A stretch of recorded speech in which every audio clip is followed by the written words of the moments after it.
Oke, selamat datang di channel kami. Kali ini saya mendapatkan servisan lampu, yaitu lampu Hanok 45 watt. Sebelum kita bongkar, mari kita lihat profil dari lampu ini.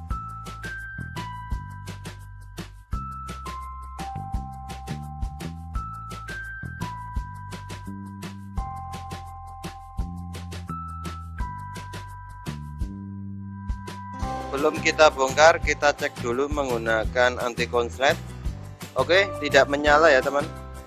Kita cek menggunakan lampu yang nyala. Kalau ini ada listriknya. Sekarang kita bongkar lampu ini menggunakan alat cap scraper yang sudah dimodifikasi. Sebelumnya kita bongkar atasnya dulu ya. Kita buka pakai pembuka drat lampu seperti ini.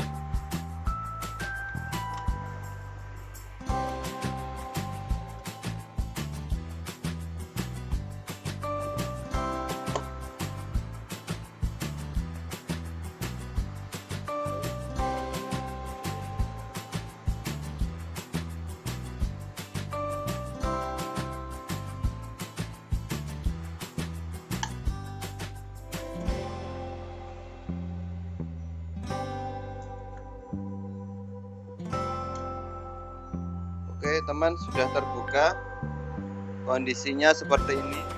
Oke teman, kita lihat dari dekat komponen-komponennya. Terlihat di sini ada resistor yang terkelupas. Oke, yang ini ya teman ya, ini resistornya terkelupas. Kemudian sebelah sini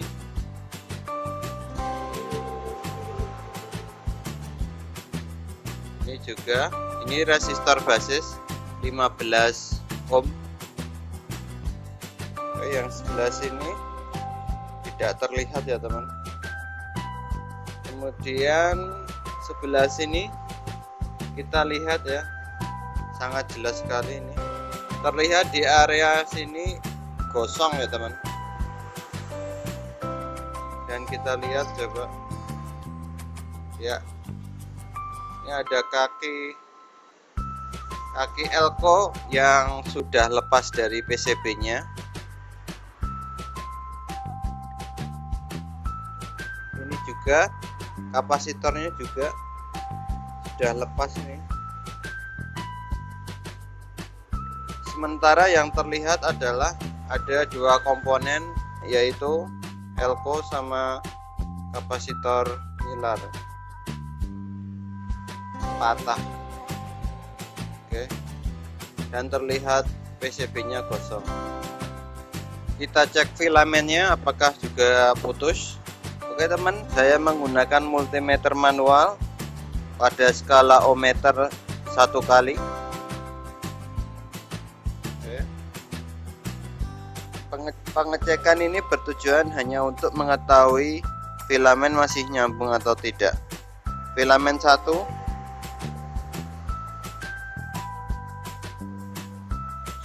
jarum masih bergerak. Filamen 2 juga jarum bergerak. Sementara filamen ini pada pengukuran ohmmeter terbaca normal. Kita bongkar dulu kawat kaca filamennya. Saya menggunakan tang kecil.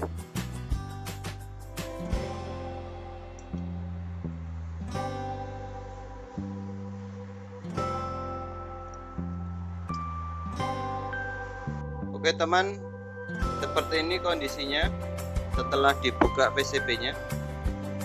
Di sini terlihat gosong ya teman. Dan di sini terlihat ada semacam sayap binatang kecil. Oke, di sini terlihat cat dari PCB ini terkelupas ya teman.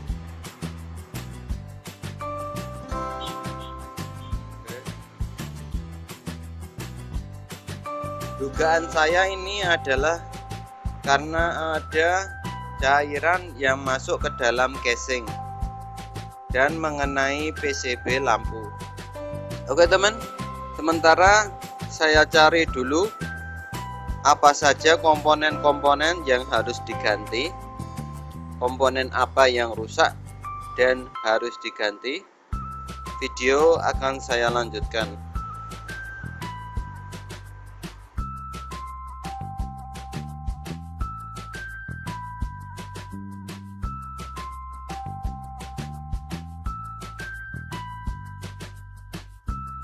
Ini yang sudah kita lepas,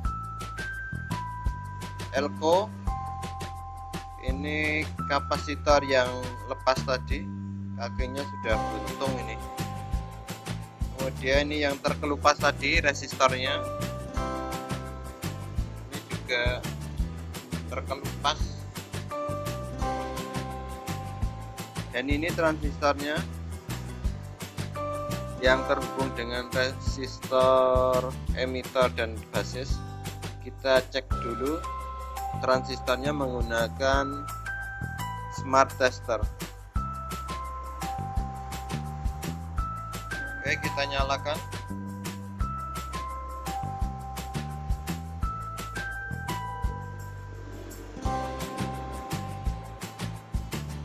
Ternyata transistornya masih terbaca ya teman, HFE-nya. Walaupun resistor basis dan resistor emitornya terkelupas, tapi transistornya masih terbaca HFE-nya. Kita cek juga resistornya. Ini resistor bernilai 1,5 ohm. Saya hanya menunjukkan ini masih nyambung atau tidak ya. Ternyata sudah putus ini teman.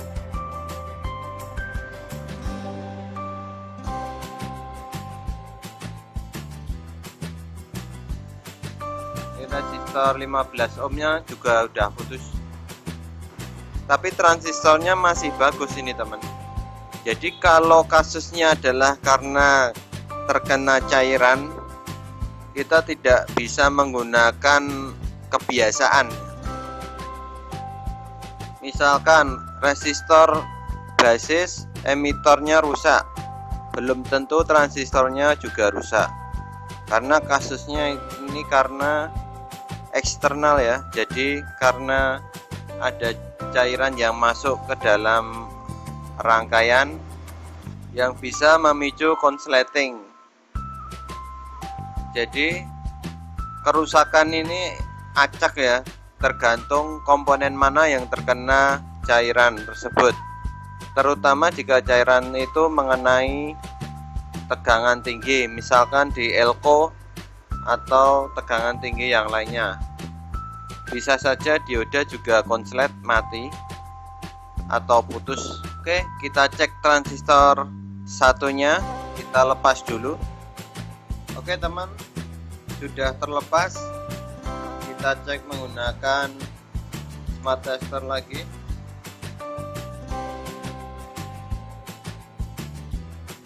Oke, di sini transistor tidak terbaca HFE-nya. Jadi ini rusak ya teman. Kita cek resistor emitter dan resistor basisnya. Di sini resistor terbaca 1,8 sekian ohm. Jadi resistor emitter ini masih terbaca ya teman, masih bisa digunakan. Sebelahnya resistor basis juga masih terbaca 15 ohm ya, 15 ohm, sekian. Oke, jadi yang diganti adalah satu transistor. Oke, selanjutnya kita cek elko nya ya teman. Kita konslet ke dulu, mungkin masih ada tegangannya biar tidak merusak smart testernya.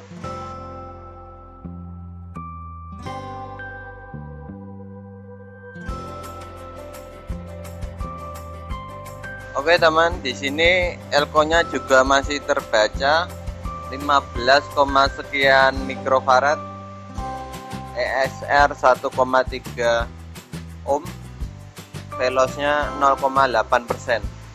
kita perbandingan dengan elko yang masih baru ya. Kita lepas dulu.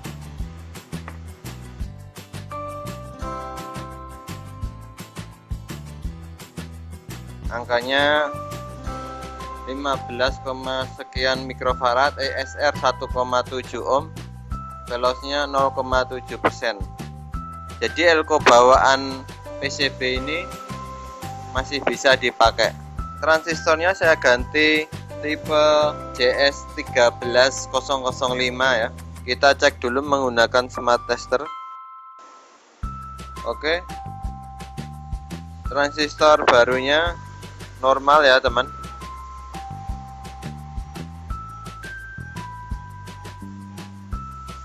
Oke teman, sekarang kita akan cek diodanya menggunakan multimeter pada skala 1 kali. Di sini saya hanya menunjukkan dioda apakah jarum bergerak atau tidak pada pengukuran yang ada garisnya strip.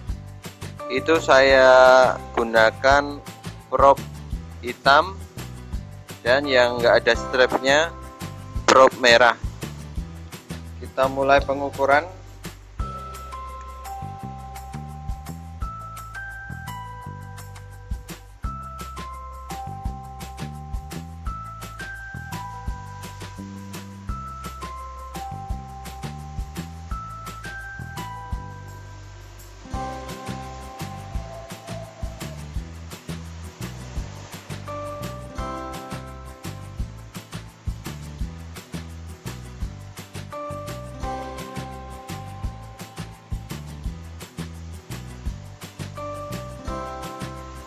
Oke teman, ini ada satu dioda yang jarumnya bergerak ya.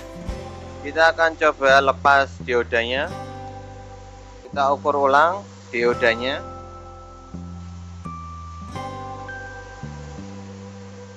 Oke teman, ternyata diodanya masih bagus.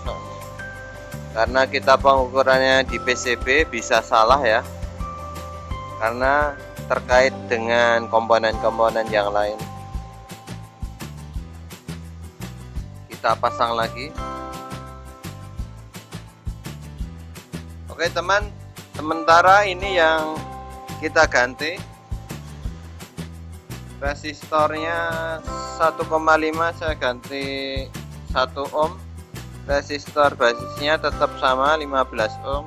Kapasitor Millernya 152 atau 1,5 nanofarad. Kapasitornya saya ganti yang sama.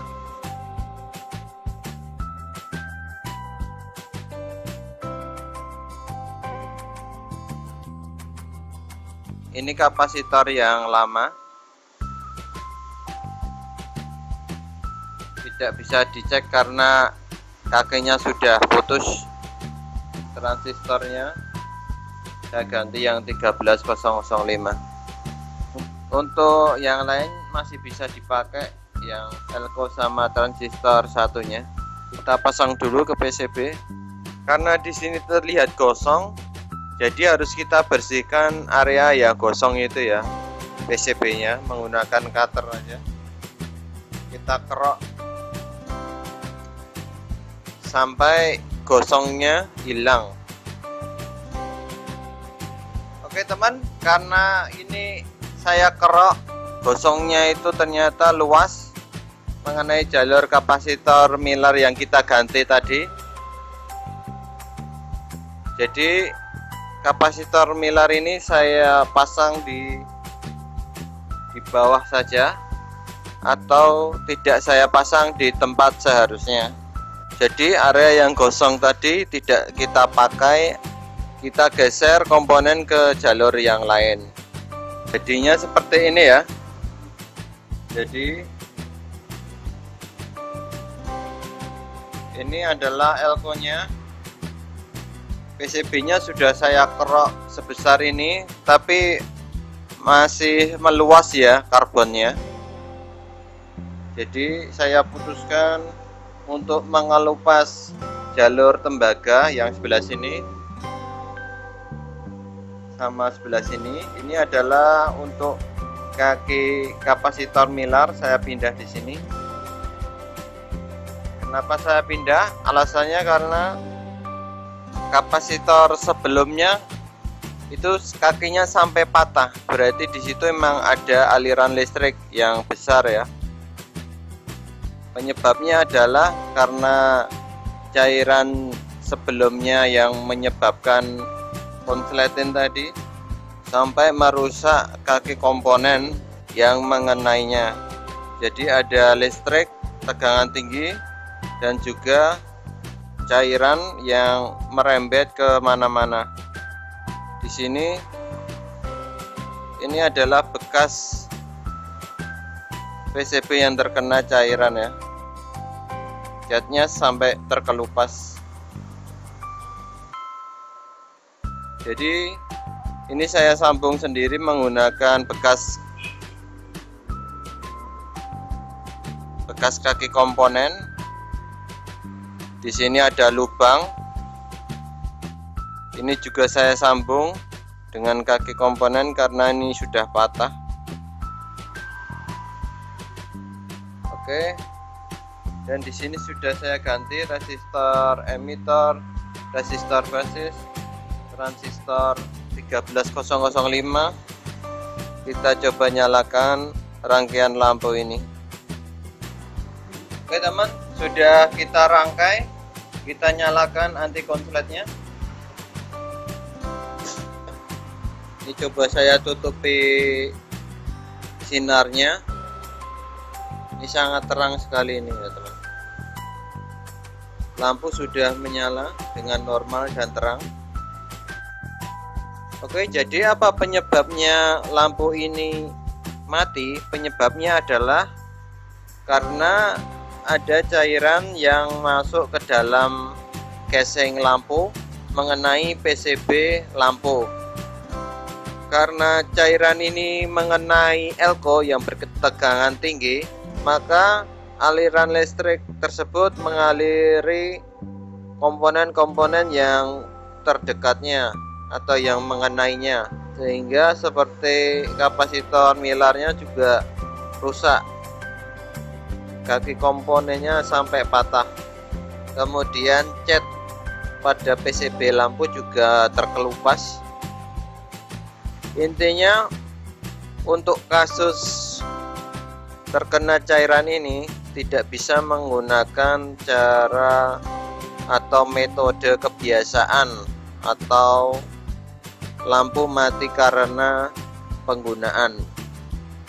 Jadi ini faktor X ya penyebabnya, atau faktor alam. Oke, sekian video dari kami. Terima kasih buat kamu yang sudah subscribe channel ini. Jangan lupa like juga, share ke teman-teman kamu. Jika ada pertanyaan, silahkan tulis di komentar. Terima kasih sudah menonton. Kita lanjut ke video-video selanjutnya. Terima kasih.